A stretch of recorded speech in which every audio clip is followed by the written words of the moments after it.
On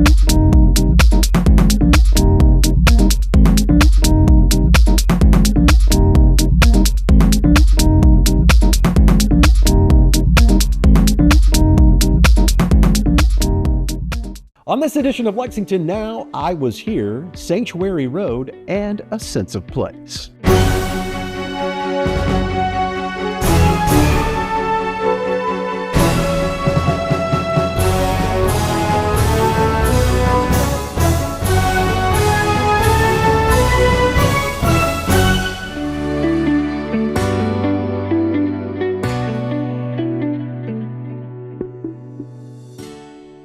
I'm Neil Noah, and welcome to Lexington Now for the week of February 24th, 2025. The I Was Here project chronicles American history with a series of public art and history installations. We join Mayor Gorton for a celebration of the project. This is really a special project that began right here in Lexington, but has gained national acclaim, visiting cities such as New York, and in Florida we have Fort Lauderdale, as well as DC. So this is really growing a conversation across the country, and again, that it started right here with contemporary artist Marjorie Guyon and her team. I started as a model in 2016 and became an installer, a writer, a holy man. We just keep moving forward. An inch at a time is an inch of progress. Small beginnings are something that no one should ever frown upon, because some of the greatest inventions have come from small beginnings. So we started out very small. So it has just been a very overwhelming experience to me to finally see the people that are starting to embrace the I Was Here organization and understand what it is that we're trying to do. Marjorie Guyon's studio overlooked this block, all the years that she was a painter and artist across the street. And this, of course, was the site of significant slave trading in our history. And it was very important as we thought about reimagining what this building could be in its next chapter, in its 21st century chapter, that we honor the past and also tell a different story about how we have evolved and how we are moving forward. This project is about becoming. This project is about being able to see. This is about what is true. It's about strength. This is about vision. This is about history. This is about voice. This is about power. This is about your power. This is about how you use your power. I started Operation BU, Inc., which is a girls' nonprofit, ages 10 to 17 years of age. We develop life skills through mentoring, coaching. We do the whole gambit to give the girls an opportunity to have the things that I didn't have when I was their age. I didn't have the mentorship, the coaching, anyone to guide me, to lead me through the right direction. I was not empowered like these young ladies are, being empowered, not only through Operation BU, but through the I Was Here project. We are here to give voice to the project. These beautiful photos, they're beautiful without words. But guess what? They're even more powerful with words. And these words are from the Operation BU team. And when I say team, I'm talking about these young ladies and the parents and the community that we've held these workshops. So I'm going to stop talking, and I'm going to let you all experience some of the narratives. Dear America, I know my love for you is overlooked, seen simply as an act of obligation and not for what it truly is, a reminiscing of a time when my ancestors built you from the ground up. But America, it's more than that. It's a dream that many before me have worked to fulfill. Equality and equity is this dream. Vitality is this dream. We have the materials, America. We just need you to open the door. Those before me have bestowed upon me the responsibility to help you, but I have been marked as an inconvenience. Dear America, I don't want to be seen as your weakest race. I don't want to be looked down upon as you would the mud on your shoe or the blood on your knife. I am your legacy, your future. I am here, America. I was here. Being a nation builder, I feel it is important to emphasize the accomplishments of my people and my ancestors. People who accomplish great things should always be recognized and should be awarded and receive praise. But why is it that my ancestors worked so hard to go unrecognized? All the foundations, all the buildings and institutions that we cross paths with today, we never step and we never stop and think we never stop and think of the hands that built everything that we have today. You know, what this represents is artists, it represents historians, it represents the public sector, the private sector, all joining together to make this a piece of our history. It's public history, and it's an art installation that we will remember and have forever. So I think that this also represents progress that Lexington continues to make. And the I Was Here project and Operation BU have worked together to create this wonderful installation that's really deeply moving. And it's deeply rooted right here in our community. And it's a perfect way to keep celebrating our 250th anniversary here in Lexington. Sanctuary Road follows the writings of the real-life father of the Underground Railroad, William Still. We were there for the announcement of this moving opera.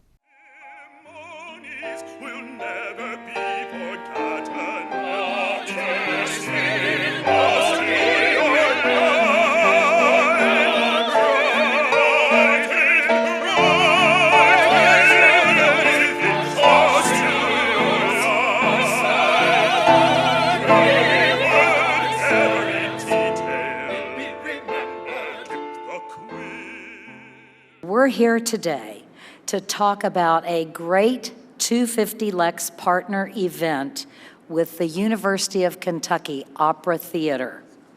On March 7th, 8th, and 9th, right here at the Lexington Opera House, UK Opera Theater will present Sanctuary Road, a one-act English language opera that tells the stories of enslaved individuals seeking freedom through the Underground Railroad.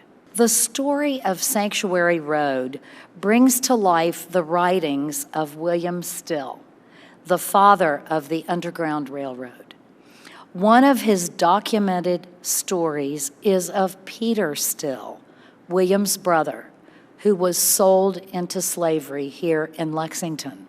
With music and song, Sanctuary Road tells a powerful story of the historic searches and struggles for freedom of Black people.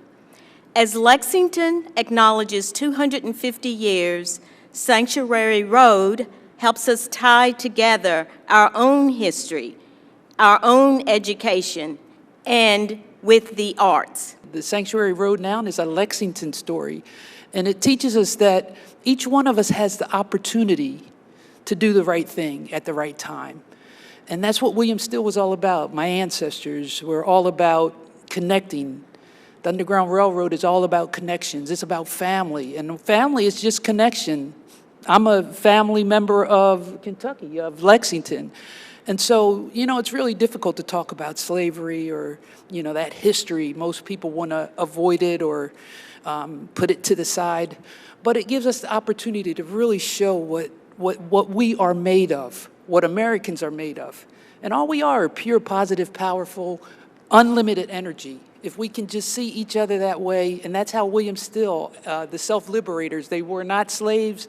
They might have been enslaved, but they were never slaves. It's all here. And so this gives Lexington the spotlight now. We get a chance to shine on what we do and how we can educate people. William Still is called the father of the Underground Railroad. What he did was he chronicled the stories of over 800 formerly enslaved persons. And as he was chronicling their story, he interviewed a man, and the man, as he told his story, had the same father, the same mother, lived in the same place. And he realized during this interview that this man that he was interviewing was his brother, Peter Still, whom he had not seen in 42 years. And so they say, that's the most powerful part of the opera, where they say, when William Still says to Peter, Peter, you and me, we're brothers. And so Peter, along with his brother Levin Jr., had been sold here at Cheapside into slavery. And then Levin was then sold again to a slave owner in Alabama. And Levin died after a whipping when he was trying to get to see his wife. But Peter was able to live and to be free and meet William, and they met their mother. It's a very poignant story.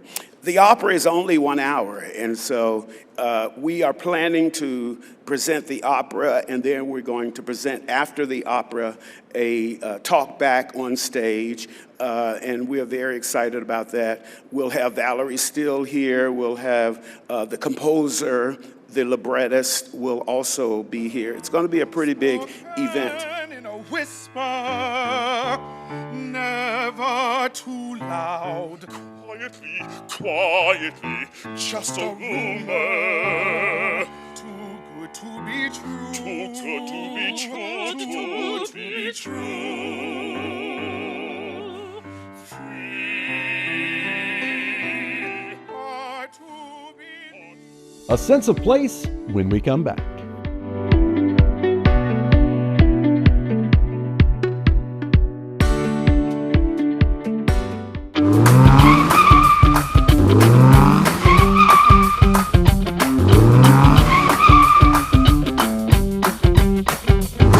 Hello, I'm Lieutenant Chris Van Brackle with the Lexington Police Department Traffic Unit. Today we are talking about disability accessible parking and the aisles between those parking places. Accessible parking is a valuable and necessary resource for people with disabilities, and that includes the striped area next to accessible parking spots. These are access aisles, and it is illegal to park here, even if you have an accessible parking permit. Police and Lex Park will write tickets when they see vehicles parked in an access aisle or parked in an accessible space without a placard, and the fine is $250. Know where and where not to park. Keep the access aisles clear. Thank you, and drive safe.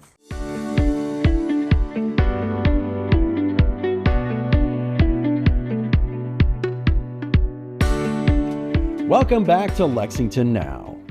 A Sense of Place explores the rich history of Lexington's Black rural hamlets. Tiffany Brown gives us more insight into the initiative.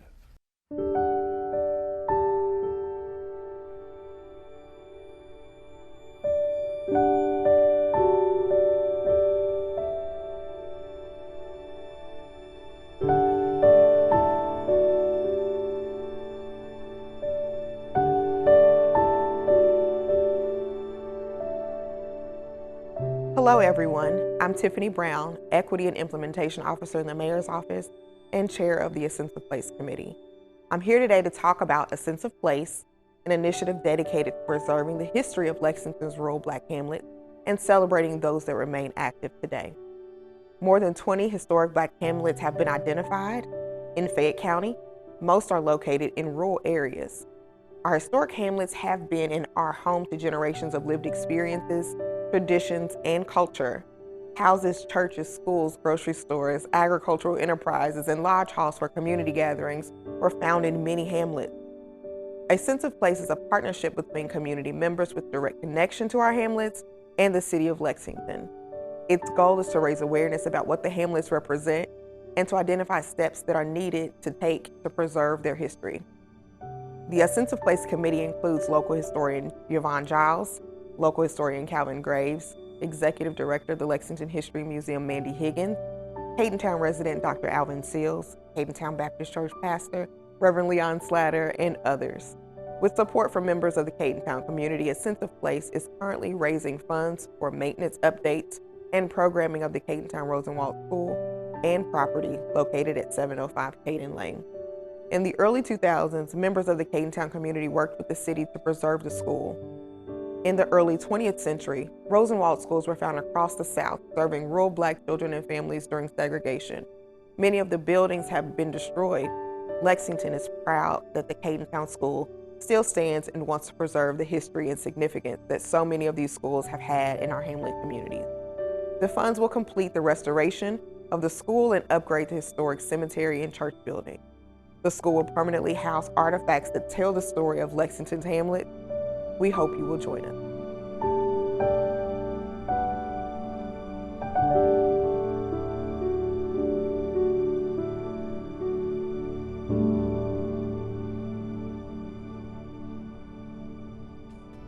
There's a very busy schedule of live meetings coming your way this week on Lex TV and streaming online.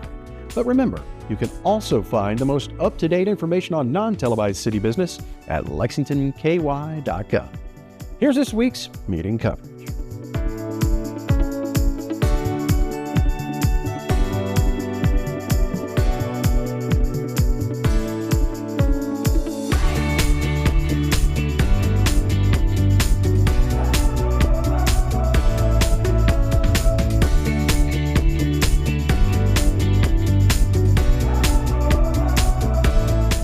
That's all for now, but as always, you can keep up with us on social media. Check out the latest traffic updates on X at LexRex, or catch our live traffic cams on lexingtonky.gov. For all of us at Lex TV, I'm Neil Noah, and that's it for now.